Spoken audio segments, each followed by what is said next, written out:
with 1 minute to spare, just wanted to share. I like to kind of share a little quote or something inspirational or something positive for us to all work on. And today I thought I'd just share this interesting article put out by Microsoft. They did a study on, we're all kind of experiencing these constant virtual meetings, and there's this kind of new phrase for COVID times called Zoom fatigue, where we just go meeting after meeting, and it's exhausting to look at these screens and listen to these voices where you don't know the person. Well, they did a bunch of research and they found that it really is difficult on our brains. It adds a higher level of stress to go meeting after meeting in a row without breaks. And there's a really cool little bit of brain science. I'll show you the screen here. Your brain works differently when you take breaks. So they have 4 meetings in a row here and with no break. The first meeting's okay, there's a little stress here. The second meeting, you can see it turns red. Third meeting, red. And look at what a difference it is when you take breaks between meetings. Just nothing but blues and greens, which is peace and calm and harmony. So I thought I would let you know that I'm going to try to get us out of here early so that just in case you have a meeting right after this one, you can have that break and prevent some of that stress buildup. So just telling you that right now, I hope that will kind of bring the stress levels down if there are any. So in any case, welcome to the End User Tools Presents Grasshopper Mormon Cricket Data Collection using ArcGIS Collector training. This is for 2021, so it's our brand new map. And this is our second training. We had one March 2nd, and so this is the second one. And thank you all for attending and being here early and ready to participate. My name is Jenny Sauer. I'm with the End User Tools Group, PPQ Field Operations Support people. And I'm going to take you through a few of the new things with the 2021 map. So just a little housekeeping reminder, make sure you keep yourselves on mute, and it might help to turn off cameras to help with connectivity. I think you're all doing that well. If you have a question, you're welcome to raise your hand at any time, really, or you're welcome to type something in that chat box. And I'm just one person and I don't have help today, but I will do my best to kind of watch that even as I'm kind of going through what I need to get across to you all. I know questions come up. If I don't get to answer right away, I definitely will look at that and we'll come circle back around to you. I hope to leave a little time at the end for that too. This training is recording, if you hadn't noticed that little warning on your screen. And shortly after this, I'll kind of clean it up and make sure it gets posted for public access on the APHIS YouTube channel, and we'll make sure that that is shared to you as well. So you can review it or you can share it out to internal or external users as you might need. There's nothing secret here. The maps that I use are training maps. There's no real data to be viewed, so they can be shared totally freely. So newbies might have looked at some of the pre-course training that I recommended, and those who are coming back to Grasshopper year after year, you really are the experts and the trainers in the field. This is going to be super easy to see any differences and just kind of get some reminders on how Grasshopper data collection works. I do want to show you, I put this link in the chat box. So if you have a look at the chat box, there is a mobile data collection tools webpage. It is a public facing webpage on the APHIS website. And I'm going to show you what that looks like right now so that you understand where to find some resources for Grasshopper. This link here, the top half has documents and the bottom half has videos. So the top half with the documents, if you look under this pest program specific link, and I'll just go there, you can see all of our current pest programs that have national maps are listed here. And there's Grasshopper, and there's your manual and your quick reference, which you can just open as a PDF and share out if you want to as well. And going back one level, for those newbies, we've got some categories under the video gallery. Pest program is one of them. And so if you wished to, you could review that March 2nd training that we had on Grasshopper. So there's your Grasshopper, and this is where your video for this training will show up as well. And then there's foundations videos. So if you feel like you need an intro to just iPads or to the collector app itself, there they are. And explainer videos, some that might be of great help to you all getting the most out of remote learning is what we're doing today. This is a great one with some reminders on how to do that, how to download the ArcGIS collector map area to your device. This is a really great one you should review. ArcGIS collector before you go. These are some reminders that you should kind of take under consideration once you're in Wi-Fi in the office where you could do something about them. It's a little checklist before you head out into the field.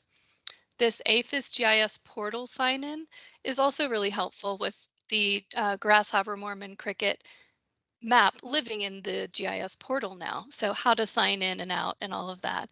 And some field editing. So when you're out there collecting data in Collector and you get back to the office, you can actually do some light editing in the Collector app yourself if there's things that need to be fixed there.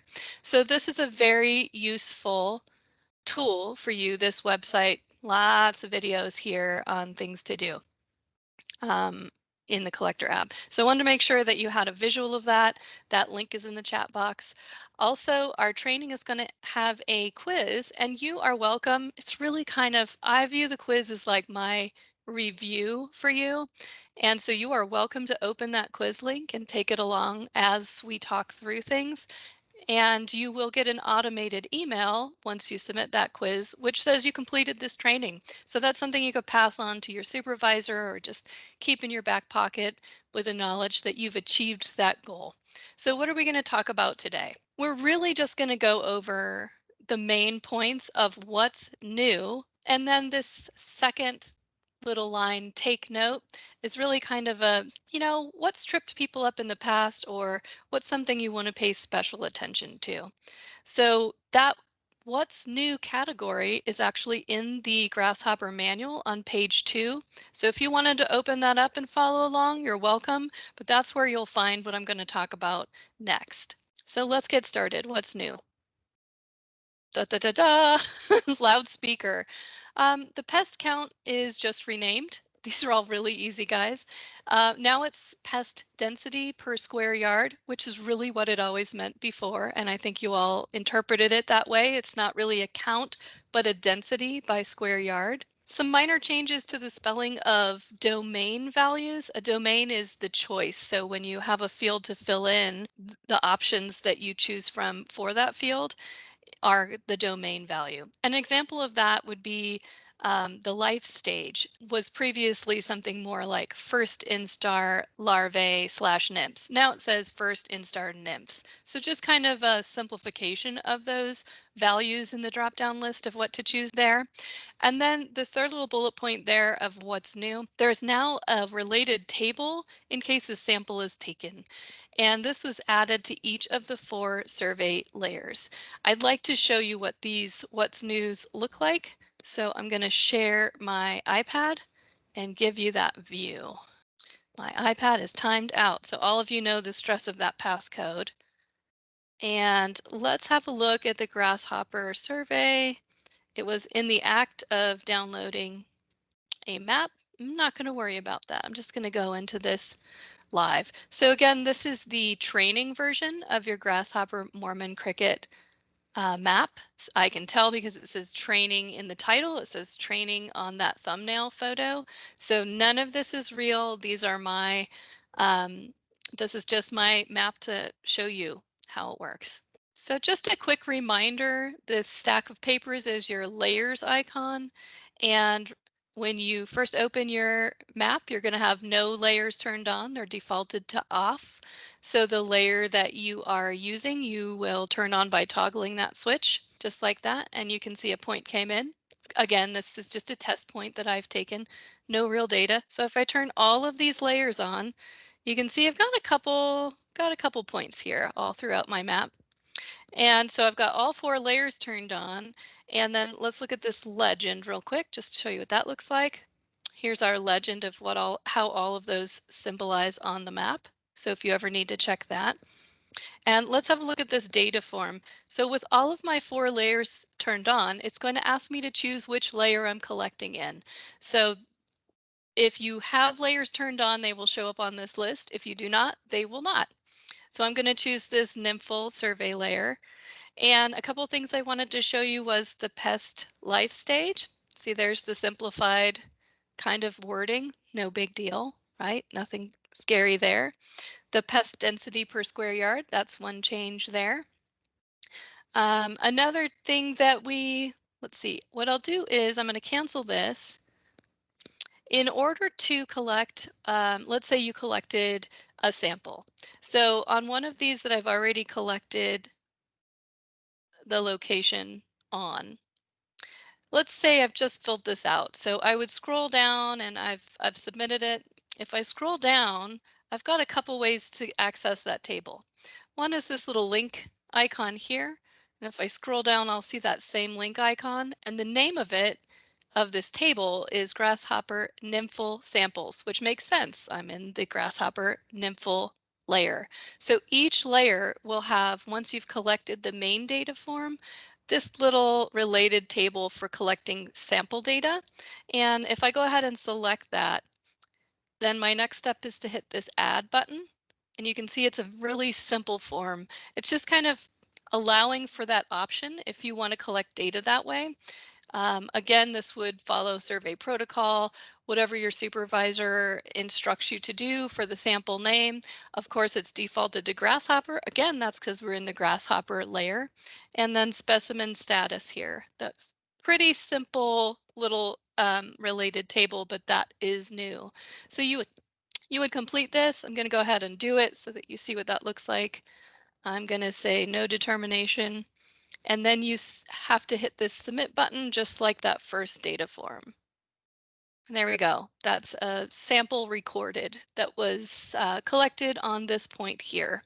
So that's how that sample um, related table works. If that's something to be used, it's my understanding that the purpose of that is to kind of bring you Grasshopper folks back into other trapping surveys, just kind of keep things consistent. And I know that it is really related to how your supervisor or check in with Melinda Sullivan on whether or not that's something you want to record that way or in a different way. So it's there and that's new.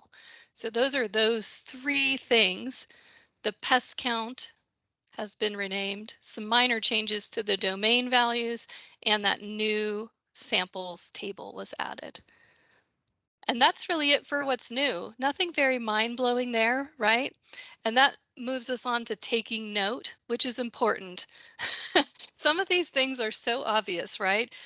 Because you turn layers on and off for the Grasshopper survey, it's very possible you might have been in a layer and then accidentally collect layer in the wrong layer.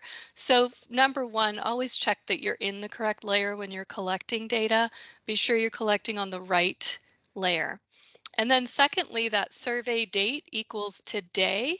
And actually, I'd like to show you what I'm talking about just to be sure. Okay, let's say we are collecting a new point and we'll make it the Mormon cricket nymphal layer this time. You see this field down at the very bottom, the survey date? If I tap it, it's going to give me today. And it's time stamping it for now. And this is my time. I'm in Mountain Time, 12:43 p.m. But let's say you filled all this out, and what I tend to do is I fill out top to bottom, and okay, that was the last one. And then what I'll do is kind of scroll and make sure, did I fill this out correctly? And see, this is something that can get real tricky, but check out what my fingers just did. I just changed the date and time big time. So my last step always after completing a form is to go to the top, check each one down, like your teacher told you in quizzes, go back, check your work. And then the last step for me always is to tap this little blue today. And if you tap today, look at that magic. It took us right to today and this moment's timestamp. And so I really recommend making that your last step. Always come back and hit that blue today and it will bring you right back to now. So that's a big reminder and that's very helpful because it's real easy to accidentally kind of spin that wheel and end up in a different time. And lastly, the collector app is meant to be used in disconnected mode. And so this is a reminder to use it in that way. Be sure that you are downloading offline map areas when you're out in the field that you are disconnected from Wi-Fi and collecting data and you're following that workflow. So what is that workflow? This little workflow is in all of our manuals, and I'm sure it's getting really familiar to you all now. But really, basically, the workflow is that in the office or wherever you work to get these offline map areas downloaded, you connect to a really strong internet, download the map area, disconnect from the internet. Of course, you want to make sure your location services are on. Go on out there, collect your data, and all day long, it just lives in your device.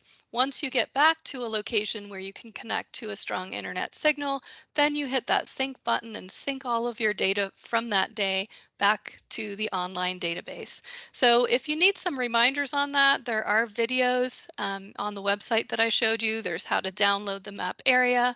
There's before you go. So before you step out into collecting data, there's using that layers and measure tool, field editing, the portal sign in, and much more if you just keep your eyes on it. So those are good reminders of things to take note of. Be sure you're on the correct layer. Check that the survey date is today, time-stamped for now, and use that disconnected mode workflow as a reminder. So all these things could make a lot of sense to you and you could be a pro, but things sometimes just frustratingly go wrong and we need a little help. So I put this slide together for you to kind of work through some of the things that might go wrong or that you might have questions on and need some answers. Program related things, Melinda Sullivan is your National Operations Manager. So survey protocol, training requests all go through Melinda. iPad issues, we have CECIT supports iPad technical issues from start to finish. And so you would open a ticket with CECIT. Often users come to the end user tools group first and we can solve lots of things. Or just your supervisor or those around you can often kind of help step you through. Things like portal access, especially for seasonals these days, gets really stressful. And so we work also, end user tools works directly with IT and HR sometimes to push through faster processes for you all. Sometimes the collector application has some little funky bug going on and it's maybe just not behaving as you would think. So we like to use this hierarchy, 1, 2, and 3 in this order. First things first, go to your supervisor. Your direct supervisor is being fed information and updates and is the most likely to be able to help you quickly. So always first go to your supervisor, probably where you go anyway, right? So that's an easy automatic. You find a problem with something, go to your supervisor. Secondly, your supervisor may do these numbers 2 and 3. We have local field GIS specialists that support your area. Many of you are probably quite familiar with them because they're so helpful and we lean on them heavily. So your supervisor first, secondly, a field GIS specialist, and thirdly, there's an email listed here, webgis.connect@usda.gov. This email is answered by a group of portal managers and administrative staff.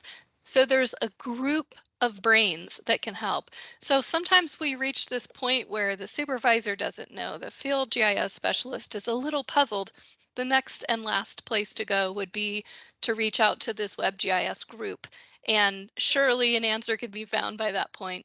So keep in mind this hierarchy, supervisor, field GIS specialist, and then this email support for when you need help. And really, that's all that I've got today because the very next slide would be asking you to take the quiz. Instead of that, what I'd like to do is leave this quiz to you all.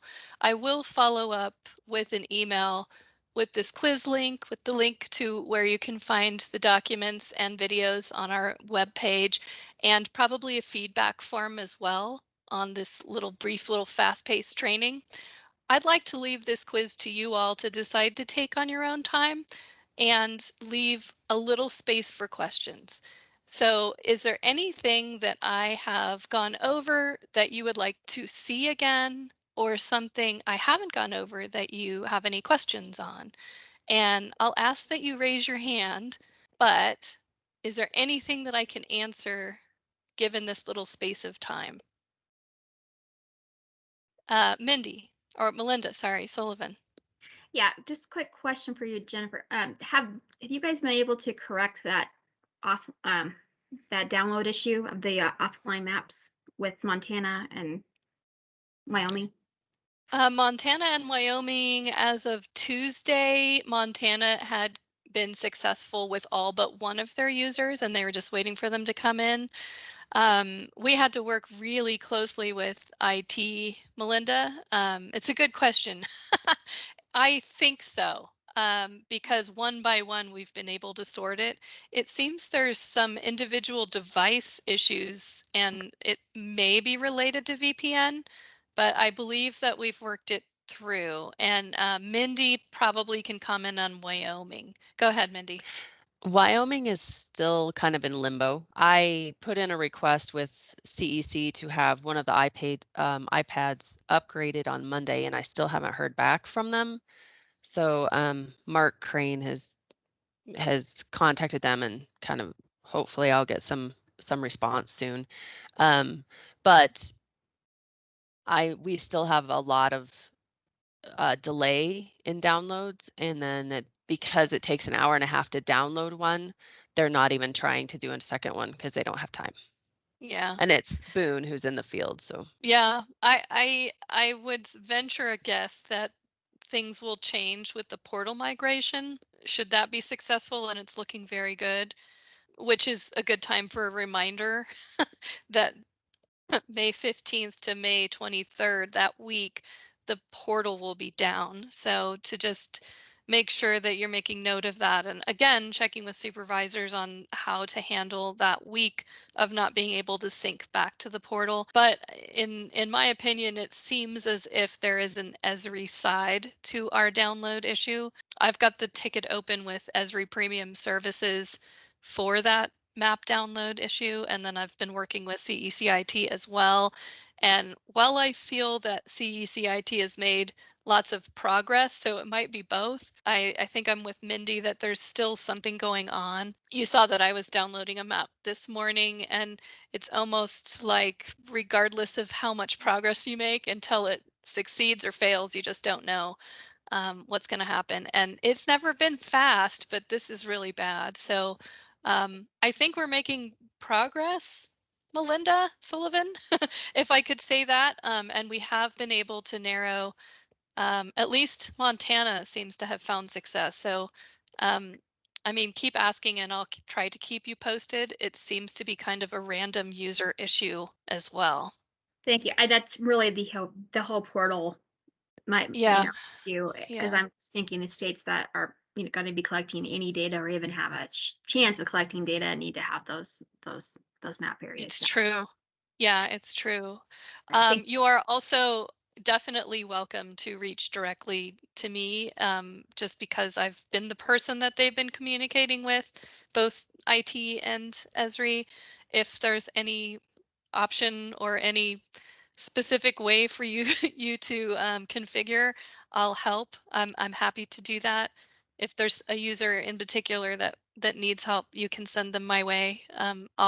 I'll do my best. Yeah, it's just one of those things we're really struggling with, but it seems like we're making progress. Anything Grasshopper related from anyone? This is all pretty, you guys are pros on this call, but I mean, there's no shame in asking to see something again or anything that I wasn't clear on.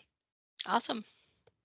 Okay, well, so if you need anything from me, like I said, I'll be sending out an email with those links so that you'll have them handy.